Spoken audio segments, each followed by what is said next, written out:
Eu quero saudar os irmãos com a paz do Senhor, graças a Deus, não é? E nós vamos nessa pequena definição, nessa pré-aula, né, que nós vamos dar sobre o docentismo, né?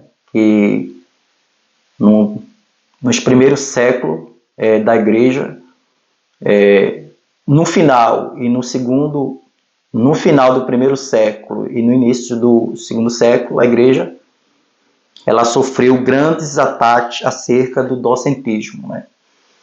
E na primeira fase, né, ou no primeiro século final e no início do segundo, nós temos nós vamos classificar três, né?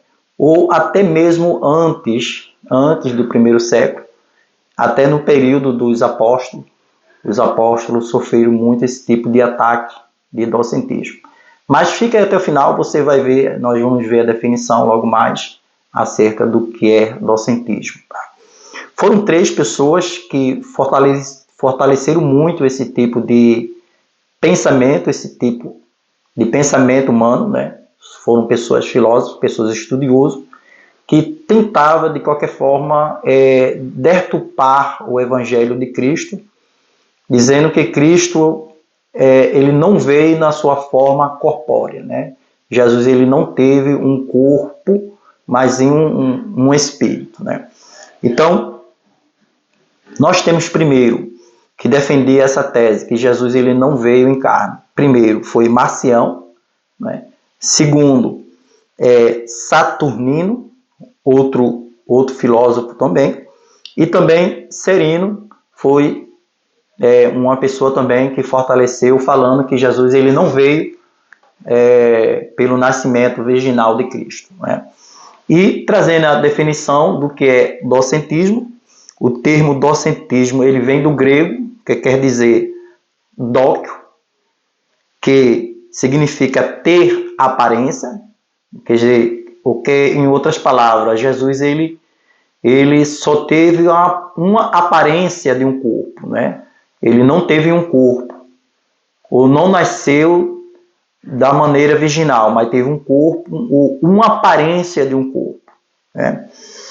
O docetismo é a mais antiga heresia da história da Igreja e consiste em negar que Jesus tivesse tido um corpo físico humano, sua humanidade era simplesmente uma aparência, né? Então, o docetismo ele negava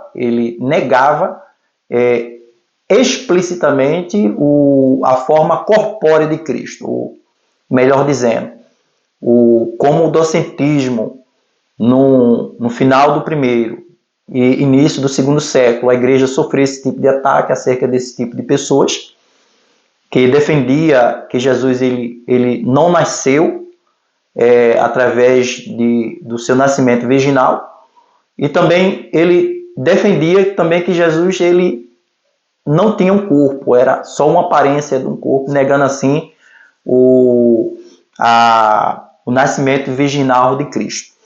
Agora, existem muitos versículos comprovando o nascimento de Cristo, comprovando que Jesus realmente ele foi humano, né?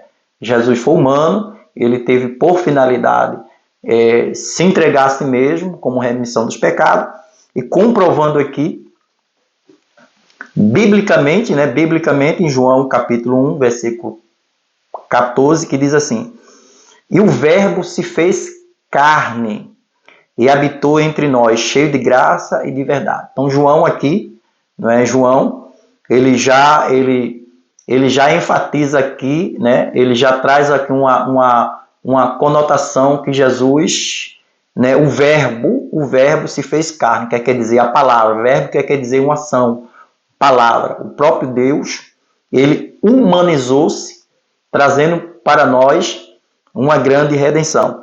Existe também, outro versículo muito forte que se encontra em Hebreu, você pode anotar, capítulo 2, versículo 17 e 8, e também João capítulo 6, capítulo 4, versículo 6, que diz assim: estava ali a fonte de Jacó, cansado da viagem, assentou-se Jesus junto à fonte por volta à hora sexta. Então Jesus, além dele ser uma pessoa física, ter um corpo humano, o versículo bíblico fala que ele cansou, estava cansado, né? Então, só quem cansa, né? Só quem passa pelo estado do cansaço, quem tem um corpo humano, tá? E, fortalecendo outro versículo, Mateus capítulo 24, versículo 36. Mas a respeito daquele dia e hora, ninguém sabe, nem os anjos do céu, nem o Filho, senão um Pai.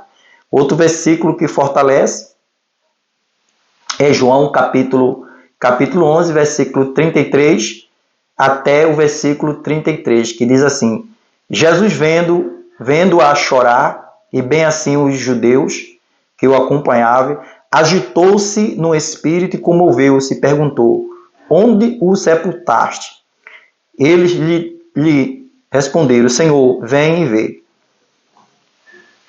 E Jesus chorou. Então disseram os judeus: vede quanto o amava. Então, se Jesus chorou, né? Então ele tinha um corpo físico, passou pelo processo do corpo físico para trazer para nós a grande salvação. Então, trazendo aí, né, esses versículos bíblicos que Jesus ele passou pelo todo o processo, né, da sua humanidade para trazer para nós uma eterna redenção. Então, os docentistas, ele tentam de qualquer forma tentar evidenciar que Jesus ele não teve um corpo, mas sim uma aparência de um corpo, tá bom? Então, docentismo é isso aí, tá? Então, espero ter ajudado vocês, né, nessa refutação do que é docentismo, e ora por nós para que Deus continue nos ajudando em nome de Jesus.